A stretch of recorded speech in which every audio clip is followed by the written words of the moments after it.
сізге қандай сыйлық бердім? Кеше маған папаның досы кукла берген. Мен кесе білезік алғам. Нұрай деген жазу бар, апайың берген. О, күшті ғой, апай неге маған бермеген? Өлі, маған да ондай сыйлық берген жоқ. Я соны айтам, еще Нұрай деп жазылып тұр екен. Өлі, маған апай ешкімге айтпа деген, айтпаңдарсы апайға. Жарайды, айтпаймыз, бірақ біз апайға ренжіп отырмыз. Біз апайға неге ренжіміз? Балалар бізге бір сыйлық бермеді ғой. Я біз оларға бердік қой, неге бізге бермеді?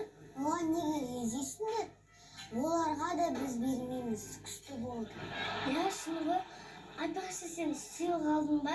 Я алдым, папамның досы маған 10 мың бердім.